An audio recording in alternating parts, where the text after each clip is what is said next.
नमस्कार दोस्तों, मैं हूं अजीत कुमार। आप देख रहे हैं ड्रीम टेक एजुकेशन। आज की इस वीडियो में क्या पढ़ेंगे हम लोग?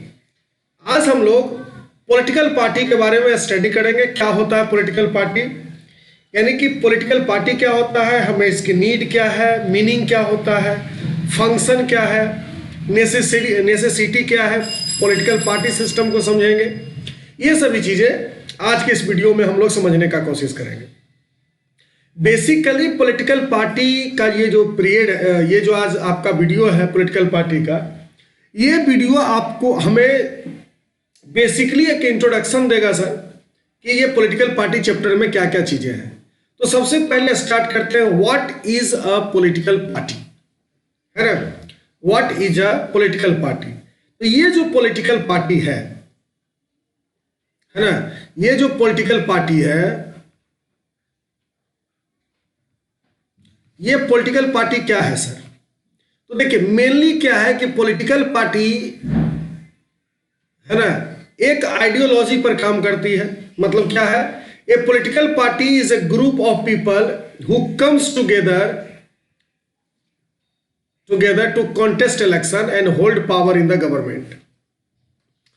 किसी भी पॉलिटिकल पार्टी की अपनी एक आइडियोलॉजी होती है ना, आइडियोलॉजी होती है जिस पर वो सब मिलकर के क्या करते हैं, काम करते हैं। ठीक, तो हो क्या मेनली क्या है, पॉलिटिकल पार्टी एक लोगों की ग्रुप है सर, है ना, एक group of people who comes together to contest election and hold power in the government. ठीक, hold power in the government मतलब एक ग्रुप है सर लोगों का जो क्या करता है, इलेक्शन को कॉन्टेस्ट करता है, यानी इलेक्शन लड़ते हैं, है ना, और अगर जीत गए तो वो क्या करते हैं, गवर्नमेंट में एक रोल प्ले करते हैं। ठीक, यही बेसिकली इसका मतलब है। अब क्या है कि all political party have some policy and programme for the society with view to promote the collective goodness. जितने भी पॉलिटिकल पार्टी है ना, यहां पे हम लोग पॉलिटिकल पार्टी को पीपी लिखेंगे। तो जितने भी पॉलिटिकल पार्टी है वो सब का क्या है सर, अपना आइडियोलॉजी है ना। पहला तो उनके पास आइडियोलॉजी है, दूसरा क्या है, अपनी पॉलिसी है ना, तीसरा क्या है, अपना प्रोग्राम है। इसके तहत वो लोगों के पास जाते हैं और अपना वोट मांगते हैं। ये जो जब वो वोट मांगते हैं तो इसमें क्या सिस्टम है सर कि इस वोट मांगने के प्रोसेस में क्या होगा कि वो लोगों से अपना वोट मांगेंगे, अपने चुनाव लड़ेंगे और ज्यादा से ज्यादा वोट लाने का कोशिश करेंगे। इसके बाद हमको पढ़ना है कि कंपोनेंट्स ऑफ पॉलिटिकल पार्टी। कोई भी पॉलिटिकल पार्टी के क्या क्या कंपोनेंट्स होते हैं इसको हम समझने का कोशिश करेंगे, है ना। तो सबसे पहले क्या है, कंपोनेंट्स ऑफ पॉलिटिकल पार्टी, है ना। किसी भी पॉलिटिकल पार्टी के तीन कंपोनेंट्स हैं। पहले कहा जाता है लीडर। लीडर वो लोग होते हैं जो इलेक्शन लड़ते हैं, है ना, कॉन्टेस्ट इलेक्शन, कॉन्टेस्ट इलेक्शन, तो उनको लीडर कहा जाता है। दूसरा होता है एक्टिव मेंबर। एक्टिव मेंबर वो लोग होते हैं सर जो लीडर के लिए काम करते हैं, है ना। जैसे तुम लोग देखता होगा कि पर्ची चिपकाना या लोगों के बारे में इनकलाब जिंदाबाद के नारे लगाना, ये सब होते हैं एक्टिव मेंबर, है ना। किसी भी पॉलिटिकल पार्टी के किसी भी लीडर का अगर कोई कहीं पे प्रोग्राम है या मीटिंग है तो ये सबको अरेंज करना किसका काम होता है, एक्टिव मेंबर का। और एक लोग होते हैं द फॉलोअर्स।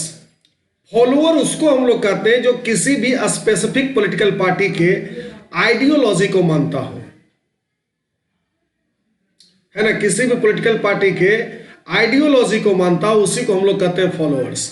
तो पॉलिटिकल पार्टी के मेनली तीन कंपोनेंट्स हो गए, द लीडर, है ना, द एक्टिव मेंबर, और तीसरा हो गया द फॉलोअर, है ना। चलिए आगे बढ़ते हैं। तो अब हमको पढ़ना है कि फंक्शन ऑफ पॉलिटिकल पार्टी। किसी भी पॉलिटिकल पार्टी का फंक्शन क्या है सर, है ना। मतलब ऐसे कह सकते हैं इसको कि कोई हम पॉलिटिकल पार्टी को क्यों वोट दें, क्या जरूरी है, पॉलिटिकल पार्टी क्यों हो। तो इसके लिए कुछ चीज है जिस पर हमें बात करना है। सबसे पहले बात करते हैं कि पॉलिटिकल पार्टी का जो सबसे बड़ा फंक्शन है सर वो क्या है कि कॉन्टेस्ट इलेक्शन। यही पॉलिटिकल पार्टी हमको कैंडिडेट देते हैं, है ना, जो कि कॉन्टेस्ट इलेक्शन करता है और हमको राइट टू चूज मिलता है ना, right to choose the leader. समझ गए? तो सबसे पहले क्या है पॉलिटिकल पार्टी का काम? कॉन्टेस्ट इलेक्शन, है ना। दूसरा, शेप पब्लिक ओपिनियन। देखो होता क्या है कि पब्लिक डोमेन में, है ना, पब्लिक डोमेन में बहुत सारी ऐसी चीजें होती है जिस पर सरकार ध्यान नहीं देती। यही पॉलिटिकल पार्टी है जो इलेक्शन में आकर के पब्लिक के लिए काम करने का वादा करती है। वादा करती है, हम बार बार बोल रहे हैं, है ना, वादा करती है। तो पब्लिक को क्या चाहिए? पब्लिक को चाहिए इजी लाइफ, है ना, इजी लाइफ, डिफिकल्टी से मुक्त हो। तो इस तरीके के जो पब्लिक ओपिनियन है उसको पब्लिक डोमेन से निकाल करके सरकार के पास कौन ले जाता है? Political party. इसके बाद है help people to access government machinery and welfare scheme. Government जो वेलफेयर का स्कीम लगाती है ना, जो वेलफेयर स्कीम, इसको वेलफेयर स्कीम का मतलब हो गया कि जो सिटीजन के लिए, है ना, सिटीजन के लिए जो बेनिफिट है, जो बेनिफिट है सिटीजन के लिए, उसके काम को जो सरकार लागू करती है सर, उसको ये पॉलिटिकल पार्टी आम लोगों तक पहुंचाता है। और जो गवर्नमेंट मशीनरी है, जिस तरीके से गवर्नमेंट काम करती है ना, गवर्नमेंट मशीनरी के बारे में क्या करता है? लोगों को अच्छे तरीके से बताता है। यानी कि कह सकते हैं सर कि आराम से सर ये समाज सेवा के नाम पर, है ना, आम लोगों को अपने हक के बारे में बताते हैं। ठीक। उसके बाद क्या है कि political party which lost the election plays the role of opposition, है ना। तो हम लोग क्या जानते हैं कि एक ग्रुप है जो रूलिंग पार्टी होती है ना, जो रूलिंग पार्टी होती है, और एक जो बचा हुआ है वो अपोजिशन है। जैसे अगर अभी हम बात करें तो हमारा एनडीए जो है सर, है ना, नेशनल डेमोक्रेटिक अलायंस, ये रूलिंग पार्टी है, और यूपीए जो है, यूनियन प्रोग्रेसिव अलायंस, ये क्या है? अपोजिशन का रोल प्ले कर रहा है। अगला जो पॉलिटिकल पार्टी का काम है वो क्या है? Government banana, form and run the government at different level. Different level का मतलब क्या हो गया? देखिए, पहले तो यूनियन लेवल पर गवर्नमेंट होती है, दूसरा स्टेट लेवल पर गवर्नमेंट होती है ना। तो डिफरेंट लेवल पर सरकार बनाना भी पॉलिटिकल पार्टी का काम है। अब क्या है कि उसके बाद क्या है? Play a decisive role in formulating law of the country. देश के लिए वैसे लॉ को बनाना जो देश के लिए बहुत इंपॉर्टेंट हो सर, है ना, वो क्या हो? देश के लिए बहुत इंपॉर्टेंट हो, ऐसे लॉ को फॉर्मुलेट करना और उसे अच्छे तरीके से लागू करना। इसके बाद आता है कि put forward different policies and programme. आम आदमी के लिए जो कॉमन मैन है ना, जो कॉमन मैन है सर, उसके लिए अलग अलग पॉलिसी बनाना, उसके लाइफ स्टाइल को सुधारने के लिए, और बहुत सारा प्रोग्राम लॉन्च करना जिससे क्या हो, जो कॉमन पर्सन है उसके लाइफ में बेटरमेंट आए, है ना, उसके लाइफ में क्या हो? बेटरमेंट हो। तो बेसिकली हम लोग यहाँ पे यही समझे कि ये सब पॉलिटिकल पार्टी का फंक्शन है। सबसे पहला कॉन्टेस्ट इलेक्शन, दूसरा है shape public opinions, help provide the access government machinery and welfare scheme, parties which lose election plays the role of opposition. दूसरा, गवर्नमेंट को डिफरेंट लेवल पर बनाना, रोल प्ले करता है कि लॉ को कैसे फॉर्मुलेट करेगा सर, और अंतिम में क्या है कि पॉलिसी और प्रोग्राम को लॉन्च करना है अलग अलग लोगों के लिए। ठीक, चलिए इसके बाद हम क्या देखते हैं? Necessity of political party. अभी जो आपके सामने ये जो स्क्रीन है, ये सबसे इंपॉर्टेंट है। इसको आप कह सकते हैं most probable questions for term 2, है ना। इससे हमेशा क्वेश्चन पूछा गया है सर। तो हम लोग समझेंगे कि किसी भी पॉलिटिकल पार्टी, है ना, पॉलिटिकल पार्टी किसी के लिए क्यों नेसेसरी है। अब देखिए यहां पे एक इमेज है। आप लोग जानते हैं कि पॉलिटिकल साइंस में इमेज से भी क्वेश्चन पूछा जाता है ना। तो कुछ चीज आपको इमेज के बारे में बता दें। जैसे देखिए, ये साहब जो है, इनका नाम है द कॉमन मैन। क्या नाम है? The common man. और ये जो साहिबा है, ये इसकी वाइफ है। ये जो कॉमन मैन हमने देखा, है ना, ये जो कॉमन मैन है इसको बनाया कौन? आर के नारायणन, है ना। आर के नारायणन एक कार्टूनिस्ट हुए जिन्होंने इस कॉमन मैन को बनाया। अब देखिए यहां पे जितने भी लोग हैं, है ना, जितने भी लीडर हैं, देखिए यहाँ पे ये सभी जो लीडर है ना, ये सभी जो लीडर है, देखो ये लाल कृष्ण आडवाणी है, समझ गए, ये लाल कृष्ण आडवाणी है। तो ये सब जो लीडर हैं वो सब क्या करेंगे? अपना अपना चीज आपको बताएंगे कि हम क्या पॉलिसी आपके लिए ला रहे हैं, क्या प्रोग्राम हम ला रहे हैं।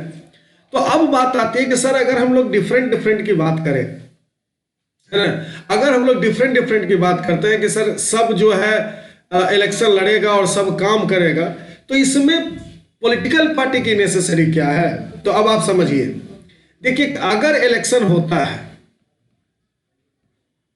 है ना, इलेक्शन होता है तो मेनली दो तरीके के लोग आते हैं।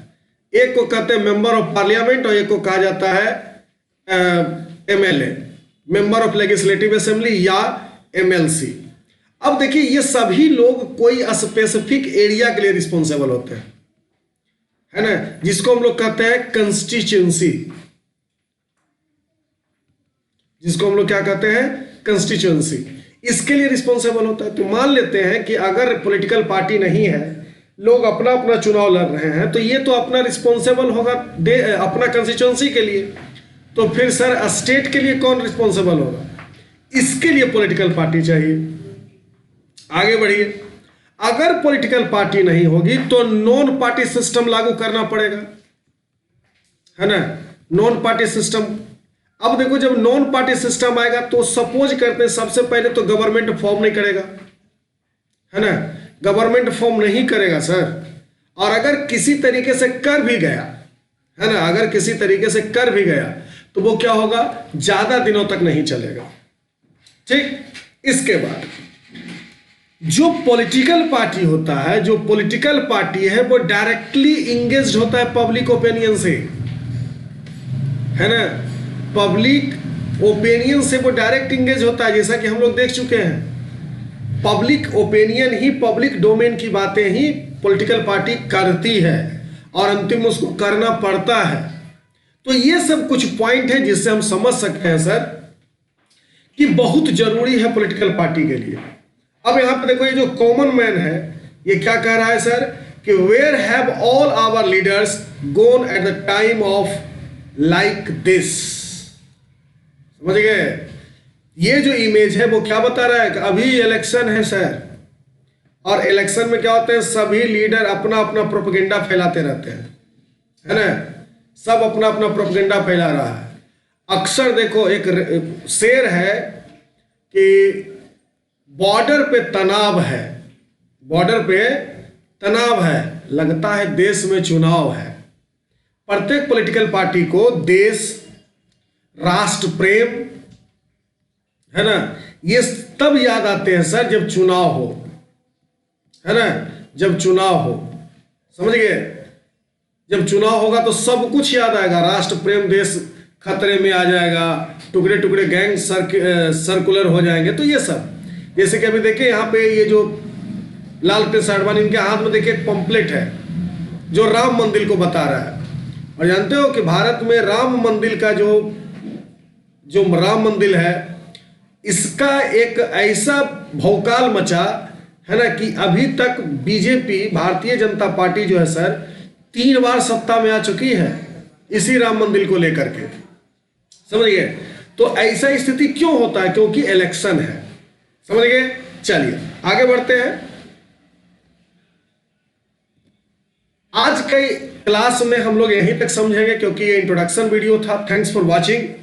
अगर आप हमारे चैनल पर नए हैं तो आप हमारे चैनल को सब्सक्राइब करें। बाकी तो आप जानते हैं कि कमेंट करना है ना, कमेंट करना है, लाइक करना है। अगर आपको लगता है कि मेरा काम ठीक हो रहा है सर तो लाइक कीजिए और सब्सक्राइब तो जरूर कीजिए, है ना। और वैसे लोगों को जरूर शेयर कीजिए जो, है ना, जो अपने जिसको अच्छे से कोई वीडियो लेक्चर्स नहीं मिल रहा है, या सपोर्ट हमें करो। अपने आसपास के जितने भी लोग हैं उनसे चैनल को सब्सक्राइब करवाइए। या जो स्टूडेंट 9th-10th के हैं, है ना, 9th-10th के जो स्टूडेंट हैं उसको कहो कि ठीक है चलो भाई आप इसको सब्सक्राइब करो, यहाँ से मटेरियल मिलेगा। और हम आपके लिए काम कर रहे हैं। तो सब्सक्राइब माय चैनल, और आपका प्यार ही है कि हमें बार बार काम करने के लिए है ना प्रमोट करता है। मैं हूं अजीत कुमार, साइन ऑफ। अगले वीडियो में हम लेकर के आएंगे how many political party should be have, है ना। तो इसमें हम लोग अलग अलग पॉलिटिकल पार्टी को पढ़ेंगे, अलग अलग पॉलिटिकल पार्टी सिस्टम को पढ़ेंगे कि किसी देश में कितने पॉलिटिकल पार्टी एग्जिस्ट करते हैं या कैसे होते हैं। तो नमस्कार, इस वीडियो में आज से यही। मैं हूं अजीत कुमार, साइन ऑफ।